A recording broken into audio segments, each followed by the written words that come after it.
Baik, assalamualaikum warahmatullahi wabarakatuh. Maulana dari kelas TIC. Baik, langsung saja. Di sini saya akan menjelaskan tentang algoritma artificial B koloni.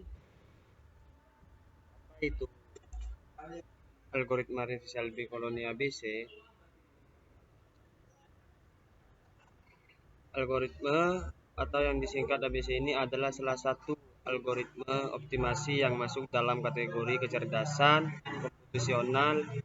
ABC terinspirasi cara atau lebah madu dalam menjadi sumber makanan yang ternyata sangat efektif jika diterapkan untuk mencari solusi dari berbagai permasalahan komputasi.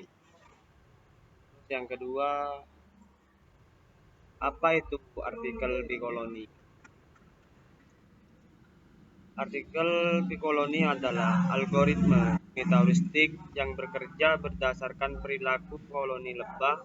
Algoritma ini pertama kali diperkenalkan oleh Dervis Karoboka pada tahun 2005. Inti dari algoritma ini adalah meniru cara lebah mencari dan mengevaluasi sumber makanan, lalu membagikan informasi tersebut untuk mencari solusi terbaik dalam ruang pencarian. ABC ini tergolong sebagai pendekatan biologis dalam kecerdasan komputasional karena ia meniru perilaku makhluk hidup. Terus yang ketiga, ada 3 jenis lebah dalam ABC. Contohnya employed B mencari makanan di sekitar solusi saat ini. Onlooker B memilih sumber makanan berdasarkan probabilitas. Terus yang ketiga, squad B mencari sumber makanan baru secara acak. Employed base atau lebah bekerja bertugas mengeksplorasi solusi di sekitar solusi saat ini. Terus onlooker B yaitu lebah pengamat memilih solusi mana yang akan dieksplorasi berdasar solusi di sekitar solusi saat ini. Terus yang terakhir ada squad B yaitu lebah mencari akan secara acak mencari solusi baru ketika suatu solusi tidak membaik dalam waktu yang lama. Ini mirip seperti lebah mencari lokasi makanan baru jika sumber sebelumnya sudah tidak berguna. Setiap jenis lebah ini saling bekerja sama untuk menemukan solusi optimal. Terus yang keempat, alur kerja algoritma ABC. Yang pertama, ada anilasi populasi yang dimana. Terus yang kedua, phase employed B. Yang ketiga ada phase onlooker B. Yang keempat ada phase code B. 5 seleksi solusi terbaik. 6 literasi sampai konvergen. Yang pertama ada anilasi populasi. Membuat populasi awal dari solusi acak yang disebut sebagai sumber makanan. Terus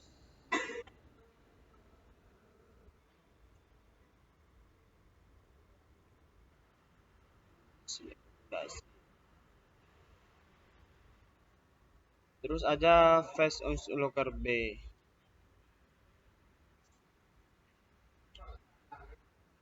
Onlooker B berdasarkan informasi yang dibagikan oleh employee base. Onlooker base memilih usaha untuk menjanjikan menggunakan probabilitas tertentu. Terus ada code B. Yang keempat, jika suatu solusi tidak menunjukkan perbaikan dalam beberapa literasi, maka code B akan menggantinya dengan solusi baru secara acak. Terus yang kelima ada seleksi solusi terbaik. Seleksi algoritma memilih solusi terbaik yang ditemukan dalam literasi. Terus yang keenam ada literasi sampai konvergen. Literasi adalah semua langkah diulangi sampai kriteria berhenti terpenuhi, misalnya jumlah literasi maksimal atau konvergensi tercapai.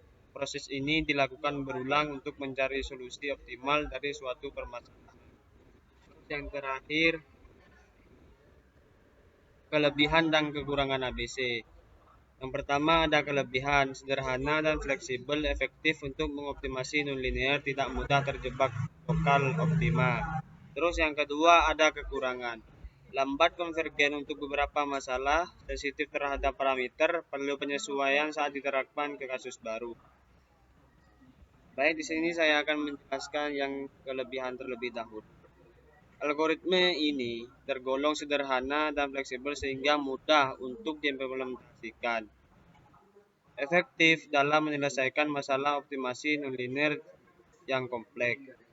Tidak mudah terjebak pada solusi lokal optimum karena adanya fase sekunder yang menjajah secara acak.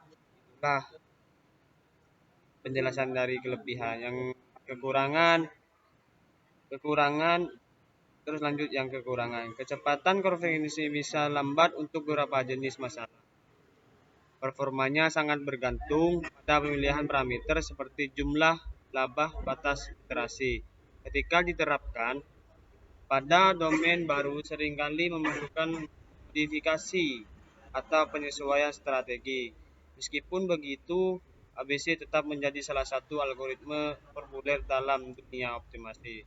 Mungkin cukup sekian dari penjelasan dari saya, kurang lebihnya mohon maaf. Assalamualaikum warahmatullahi wabarakatuh.